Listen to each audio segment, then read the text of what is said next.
The Stellar Covenant moved through the darkness of space like a giant metal whale. It was one of the biggest ships in the galaxy. More than 10,000 beings lived inside it. Some were traders. Some were diplomats. Some were warriors. And some were just workers who kept the ship running. David Cole was one of those workers. He was 34 years old. He had brown hair that was always a little messy. His eyes were gray, like storm clouds. He was not tall. He was not short. He was not strong-looking. He was not weak-looking.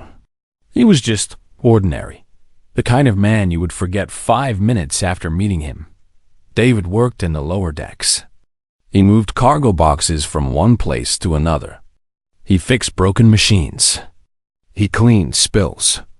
It was simple work. Boring work. But David never complained.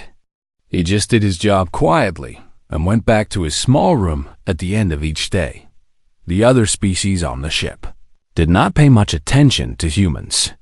Humans were new to the galactic community. They had only joined 50 years ago. To the older species, humans were like children who had just learned to walk. They were small. They were soft. They had no claws. They had no fangs. They had no armor on their skin. They had no venom in their blood. Most aliens looked at humans and saw prey. The Valdrics were the opposite of humans. They were the apex hunters. They stood 8 feet tall. Their bodies were covered in scales harder than steel. Their claws could cut through metal. Their eyes could see heat in the darkness. For thousands of years, they had been the most feared warriors in the galaxy. No one had ever beaten a Valdrix in single combat. No one even tried anymore. A group of Valdrix warriors lived on the upper decks of the Stellar Covenant. They were led by a commander named Krath. He was older than the others. His scales were dark green, almost black. A long scar ran down the left side of his face.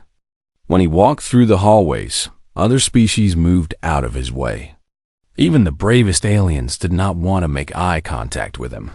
Victoria Hayes was a human who wanted to be close to beings like Krath. She was 29 years old. She had blonde hair and blue eyes. She was pretty, and she knew it. She worked as a junior diplomatic helper for the Earth government.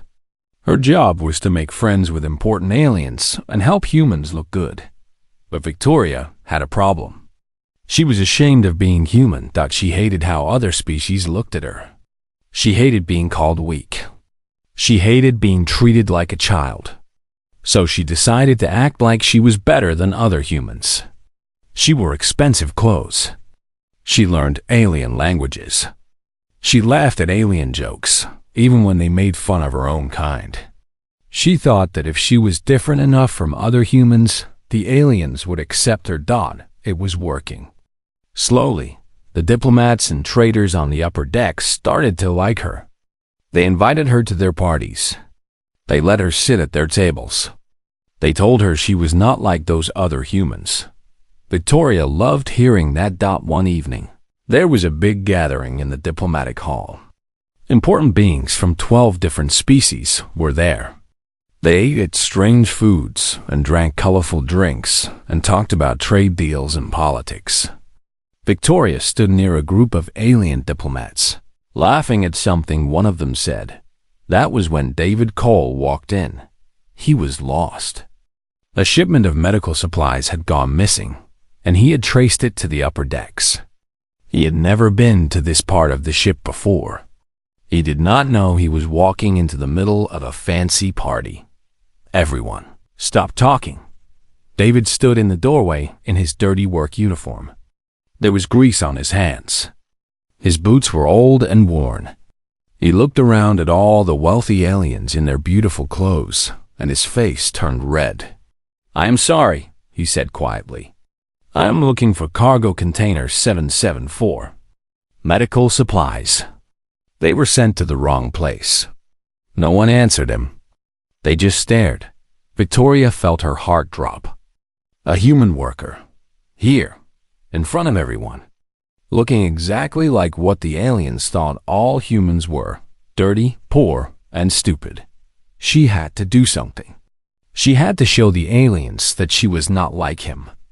"Oh my God," Victoria said loudly. She walked toward David with a cruel smile on her face.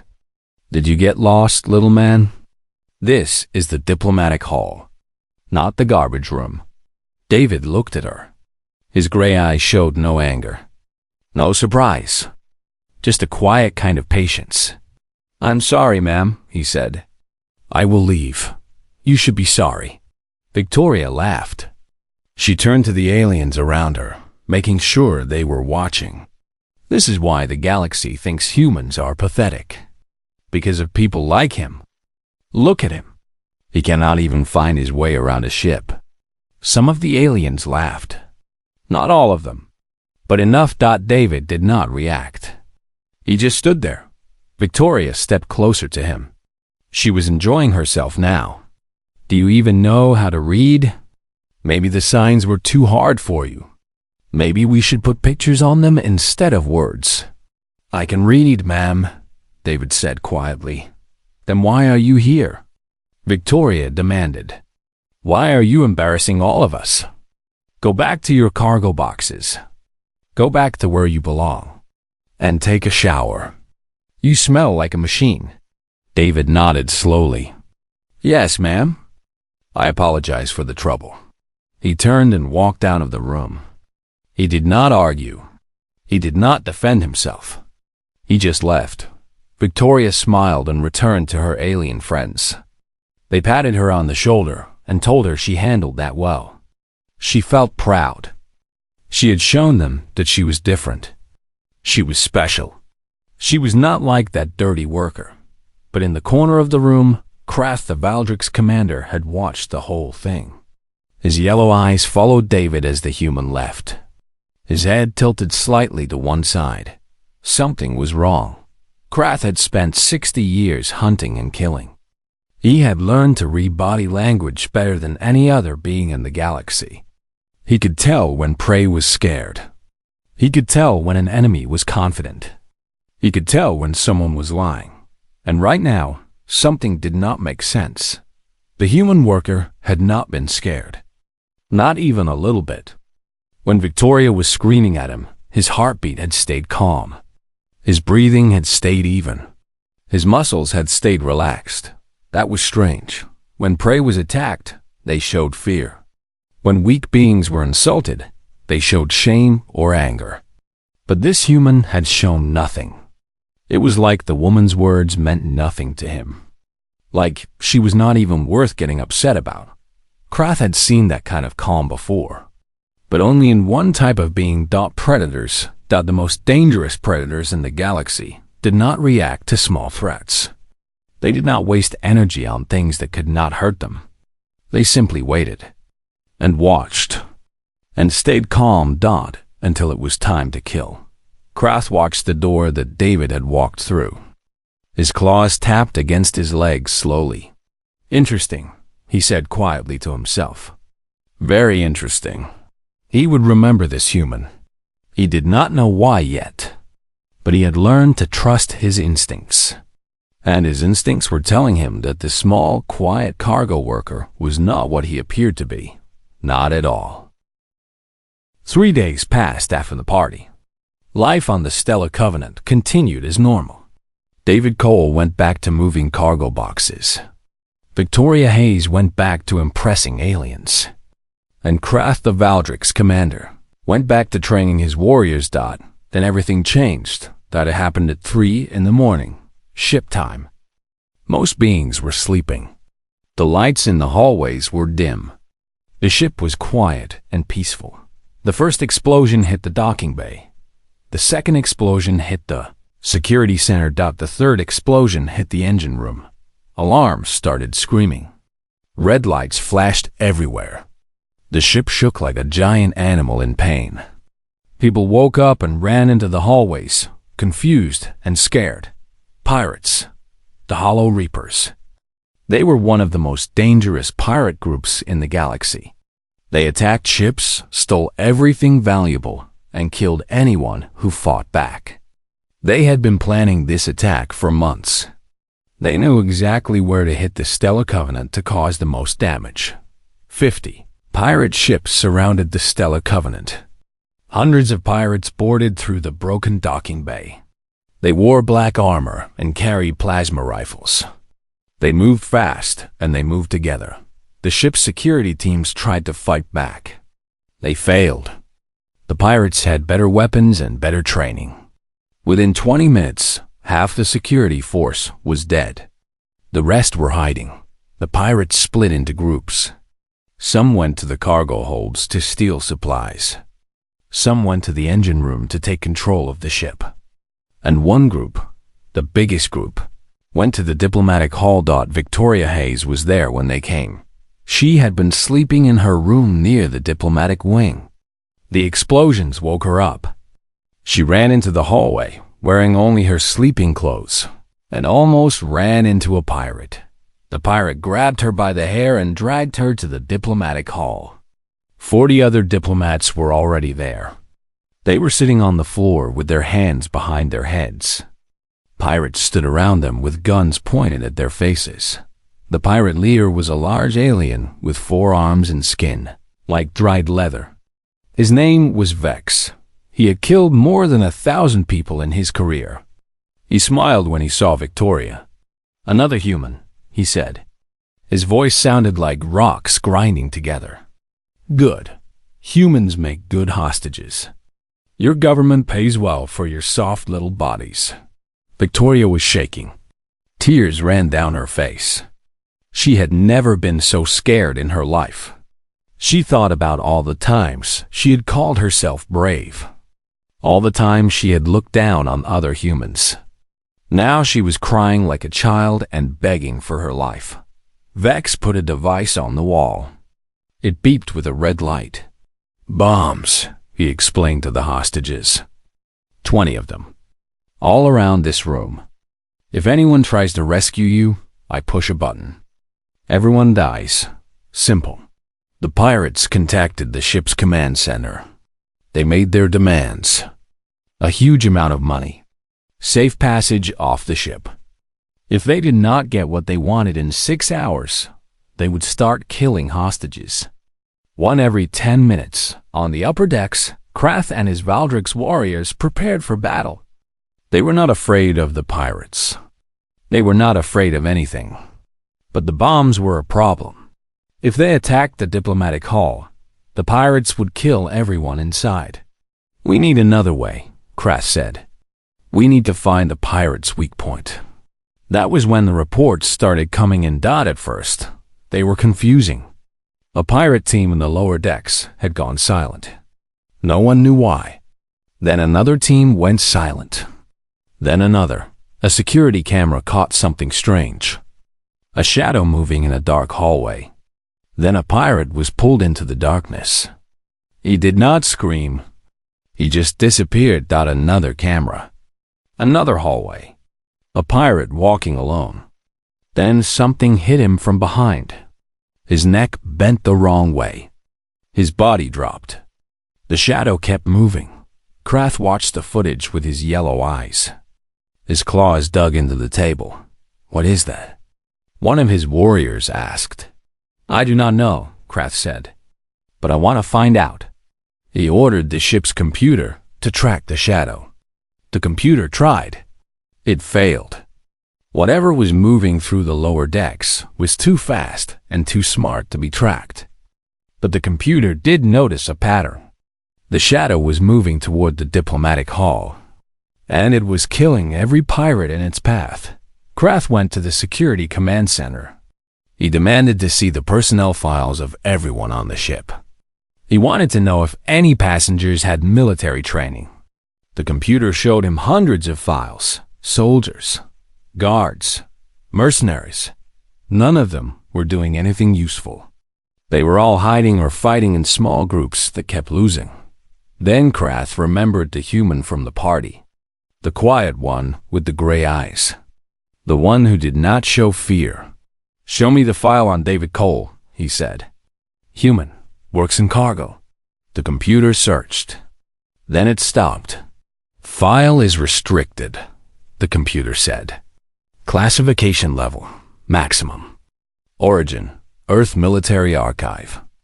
Access requires clearance from Earth Central Command." Krath growled.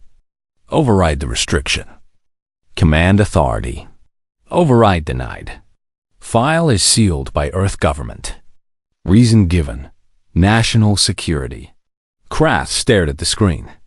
In 60 years, he had never seen a file this protected. Not for a general. Not for a spy. Not for anyone. What kind of cargo worker needed maximum security clearance on his personnel file? He forced the computer to show him whatever it could.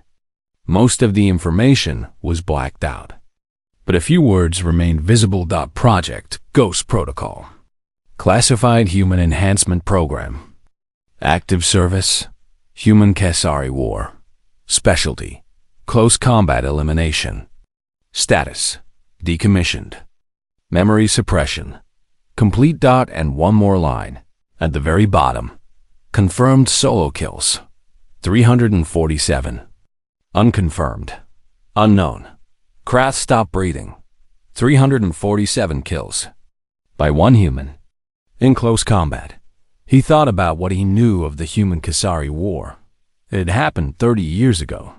The HFY were a warrior species. They were bigger than humans. Stronger than humans. Better armed than humans. They had attacked Earth colonies and tried to wipe out the human race. The war lasted 11 years. The HFY lost. At the time, no one understood how. Humans were supposed to be weak. They were supposed to be easy prey. But somehow, impossibly, they won. Now Krath was starting to understand. Humans had not won because they were lucky. They had won because they created monsters. They took their own people and turned them into killing machines. And when the war was over, they hid those machines away. They erased their memories. They gave them simple jobs on quiet ships. They pretended those monsters never existed, until something woke them up. Krath looked at the security footage again. The shadow was still moving, still killing. It was halfway to the diplomatic hall now. 15 pirates were already dead, and the others did not even know it yet. "What are you, human?" Krath whispered to himself. "What did your people make you into?" He did not know the answer, but he was about to find out. The shadow kept moving through the darkness. The pirates kept dying, and David Cole kept walking toward the people who needed to be saved. The quiet man was quiet no more. Victoria Hayes sat on the cold floor of the diplomatic hall. Her hands were shaking.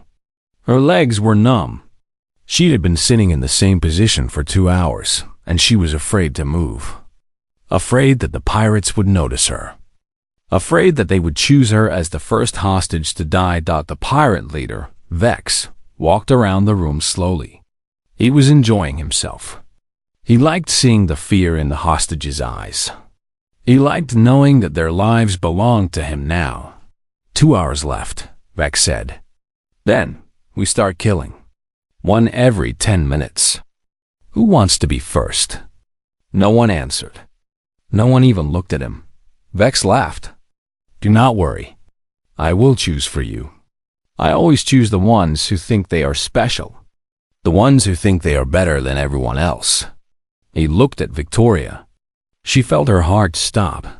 Then something happened. One of the pirates near the door made a strange sound. It was soft, like air escaping from a balloon. Victoria looked over and saw him falling.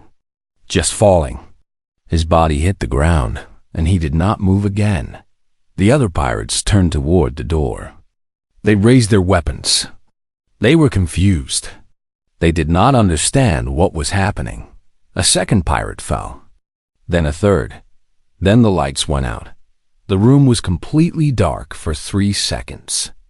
In those 3 seconds, Victoria heard sounds she would never forget. The crack of bones breaking. The wet thump of bodies hitting the floor. Screams that were cut short before they could finish. When the lights came back on, 5 more pirates were dead on the ground. And David Cole was standing in the middle of the room. He looked different now. His eyes were not gray anymore. They were black, empty, like holes in his face where a soul should be. His body was covered in blood. None of it was his. He held no weapons. He did not need them. The remaining pirates opened fire. Plasma bolts flew through the air. Bright green lights filled the room. The hostages screamed and covered their heads. The noise was deafening. David did not stop. He did not slow down. He walked straight into the gunfire like it was rain. Shots hit his arms, his chest, his legs. His body jerked from the impacts. Blood sprayed from the wounds. But he kept walking, step by step, closer and closer to the pirates. The first pirate he reached was still firing his gun when David grabbed him. David broke his arm with one quick twist. The pirate screamed. David grabbed his head and turned it sideways. The screaming stopped. He moved to the next pirate. This one tried to run. David was faster. He caught the pirate by the back of the neck and squeezed. The pirate made a choking sound and went limp. The third pirate dropped his gun and raised his hands. "I surrender," he shouted. "Please, I surrender." David looked at him with those empty black eyes. He did not stop. He did not hesitate. He grabbed the pirate's throat and lifted him off the ground. The pirate kicked and struggled. Then he did not. Victoria watched all of this. She could not move. She could not speak. She could not even breathe. This was not a fight. This was something else. Something that did not have a name. The remaining pirates tried to form a group. They stood back to back and fired in all directions. It did not matter. David moved through them like water through broken stone. He was everywhere and nowhere. He killed with his hands, with his feet, with the pirates' own weapons. Every movement was perfect. Every strike was fatal. One pirate managed to get behind him. He put his gun against the back of David's head and pulled the trigger. The shot hit David in the shoulder instead. David turned around, grabbed the gun, and pushed it through the pirate's chest. Another pirate threw a knife. It hit David in the side. David pulled it out without looking and threw it back. It went through the pirate's eye. In 4 minutes, it was over. 16 pirates had guarded the diplomatic hall. 16 pirates were now dead. Their bodies lay scattered across the floor like broken toys. The walls were painted red with their blood. David stood in the middle of the room. He was breathing slowly and steadily, like he had just finished a walk, not a massacre. He looked around at the hostages. They stared back at him with wide, terrified eyes. Victoria finally found her voice. "You," she whispered. "What? What are you?" David turned to look at her. For a moment, something flickered in his eyes. A tiny spark of humanity, of sadness. Then it was gone.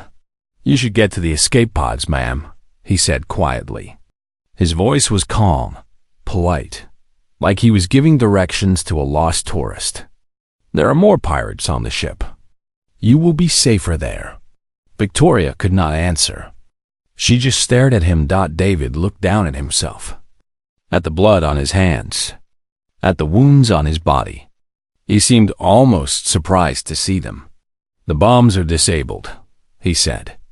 "I found the control device. You can leave now." He turned and walked toward the door. One of the alien diplomats called out to him, "Wait, where are you going?" David stopped. He did not turn around. "There are 30 more pirates in the cargo bay," he said. "They have hostages too, workers, engineers, people who cannot fight back. But you are hurt." The diplomat shouted, "You need medical help. You cannot fight anymore." David was quiet for a long moment. Then he spoke. "Yes," he said, "I can." He walked out of the room. His footsteps echoed in the hallway. Soon, they faded away. He was gone. Victoria started to cry. She cried harder than she had ever cried in her life. Not because she was scared anymore. Not because she was sad. But because she finally understood something terrible. She had laughed at him. She had called him pathetic. She had told him he was an embarrassment to humanity. And the whole time, he had been protecting her. Protecting all of them. Not because it was his job. Not because anyone asked him to. But because that was who he was. That was what he was made for. She thought about all the humans she had looked down on. All the workers and cleaners and cargo handlers she had treated like they were nothing. How many of them were like David? How many of them were hiding secrets? How many of them had sacrificed everything to keep people like her safe? She did not know. She would probably never know. But she knew one thing for certain. She would never mock another human again. The cargo bay was the largest room on the Stellar Covenant. It was as big as a football field. Metal crates were stacked in tall rows like buildings in a city. The lights were bright. The air was cold. And 30 pirates stood in the center, surrounded by 50 hostages. The pirate captain was named Razor. He was tall and thin, with gray skin and red eyes. He had heard what happened in the diplomatic hall. He knew his friends were dead. He knew something was coming for him. Form a circle, he shouted to his men. Weapons ready. Nothing gets through. The pirates obeyed. They stood shoulder to shoulder, facing outward. Their guns pointed in every direction. They were scared, but they were not running. They were killers. They had fought against soldiers and mercenaries and monsters. They would not be beaten by one human. At the main entrance to the cargo bay, Krath and his Valdrix warriors arrived. There were 12 of them, the best fighters in the galaxy. Their scales shone like dark metal under the lights. Their claws were extended, ready for battle. Their yellow eyes burned with the hunger for combat. Krath looked at the pirates. 30 enemies. Easy prey. His warriors could kill them all in 5 minutes. "Commander," one of his warriors said, "we are ready to attack. Just give the word." Krath raised his hand. Wait, why? Krath did not answer. He was looking at the other entrance to the cargo bay, the one on the far side of the room. Something was coming. David Cole walked through the doorway. He moved slowly, steadily, like a man taking a walk in a park. His body was covered in wounds. Blood dripped from his arms and chest. His face was pale from blood loss, but his eyes were still black, still empty, still hunting. The pirates saw him. Some of them started shaking. They had heard the stories now. They had heard what he did to their friends. "Kill him!" Razor screamed. "Open fire! Kill him now!" 20 guns fired at once. The cargo bay filled with light and noise. Plasma bolts flew across the room like angry stars. David kept walking. Some shots missed. Some shots hit. David's body jerked and stumbled. More blood sprayed from new wounds. But he did not fall. He did not slow down. He just kept walking, step by step, closer and closer. The pirates stopped firing. Their guns were hot. Their ammunition was running low. And the human was still coming. "What is he?" One pirate whispered. "What the hell is he?" Krath heard the question. He stepped forward into the cargo bay. His warriors followed him. They spread out along the wall, watching. David reached the edge of the pirate circle. He stopped. He looked at them with those empty eyes. 30 killers with 30 guns, and he did not seem to care. "Let the hostages go," he said. His voice was quiet, tired. "Walk away. Leave the ship. This is your only chance." Razor laughed. It was a nervous laugh. A frightened laugh. "Our only chance? Look at you. You are barely standing. You are bleeding to death. We are 30 and you are 1. What can you do?" David was quiet for a moment. Then he spoke. "I can finish what I started." Razor raised his gun. "Kill him, everyone, now." David moved. What happened next was hard to see, hard to understand. David was not in one place anymore. He was everywhere. He was a blur of motion and blood and death. Pirates fell like leaves in a storm. Their screams filled the air. Their bodies crashed to the ground. Kr8 watched. His warriors watched. None of them moved. One young Valdrix warrior turned to his commander. "Sir, we should help. We should fight." Krath shook his head slowly. "No, but sir, no." The young warrior looked confused, angry. "Why? Why do we stand here and do nothing? We are Valdrix. We are the apex hunters. We fear nothing." Krath turned to face him. His yellow eyes were strange, different. There was something in them that the young warrior had never seen before. "Do you know the old stories?" Krath asked. "The ones our grandmothers told us when we were young?" "What stories?" "The story of the Endurance Devil." The young warrior went pale. Every Valdrix knew that story. It was told to children to teach them fear, to teach them that even apex predators could be hunted. "Long ago," Krath said, "on our homeworld, there was a creature. It was small, soft. It had no claws, no venom, no armor. It should have been prey, but it was not prey." He turned back to watch David. The human was still fighting, still killing. Pirates fired at him from every direction. He did not stop. "The Endurance Devil did not hunt like we hunt," Krath continued. "It did not use speed or strength. It used patience. It followed its prey for days, weeks, months. It never stopped. It never rested. It walked and walked until its prey collapsed from exhaustion. Then it killed." David grabbed a pirate by the throat, lifted him, threw him into 3 others. They all fell. "Our ancestors thought the Endurance Devil was a myth," Krath said. "A legend, a ghost story. But it was real. It hunted us. It killed us. And we could not stop it. Because it was not faster than us. It was not stronger than us.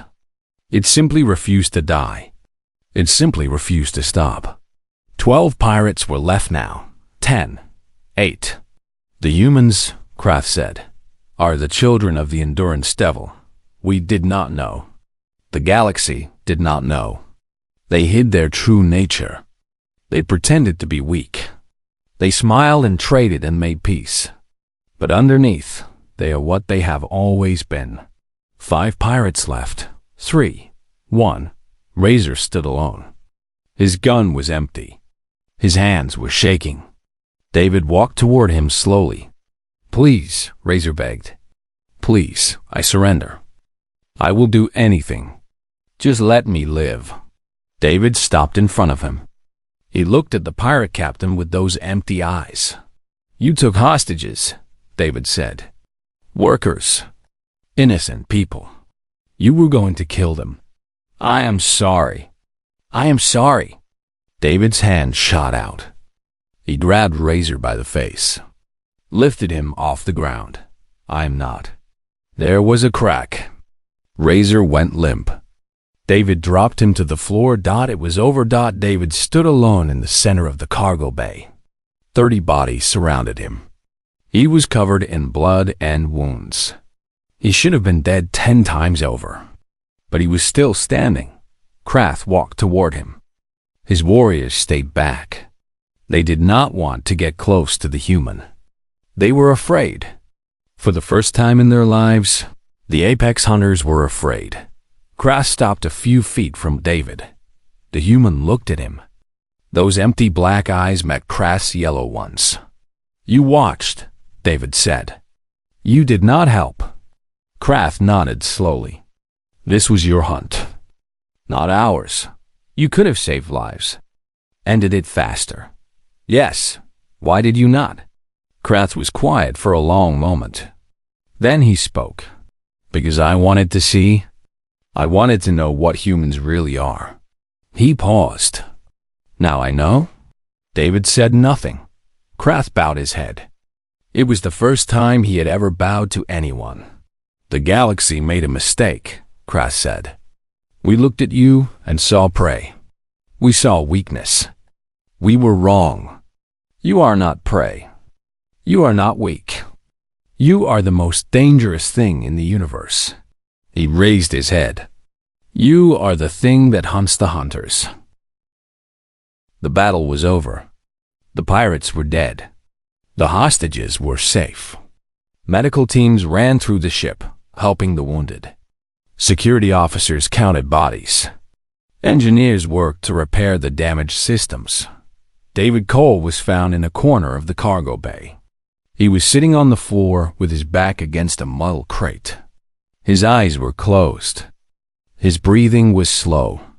Blood pooled on the ground around him. The medical team thought he was dead. Then he opened his eyes. Do not touch me, he said quietly. I am fine. The head doctor, an alien with 6 arms, stared at him in shock. Fine? You have 17 wounds on your body. 3 of them should have killed you. You have lost more blood than most beings can survive. You need surgery. Now. David shook his head. Just bandages. I will heal. That is impossible. No creature heals from injuries like these without bandages, David repeated. Please. The doctor wanted to argue, but something in David's eyes made him stop. There was a warning there, a boundary that should not be crossed. The doctor nodded and gave him bandages. David wrapped his own wounds slowly and carefully, like he had done it 1,000 times before. News of what happened spread across the ship like fire. Everyone was talking about the human cargo worker who killed 50 pirates by himself, who walked through gunfire like it was wind, who kept fighting even when his body should have stopped. The Valdrics told stories too. They told everyone about the endurance devil, about the creature that never stops, about the humans who pretended to be sheep but were really wolves. The galaxy was watching now. 3 hours after the battle, Victoria Hayes found David in the medical bay. He was sitting on a bed, staring at his hands. The bandages on his body were already turning red. But he did not seem to notice Victoria stood in the doorway for a long time. She did not know what to say. She had mocked this man.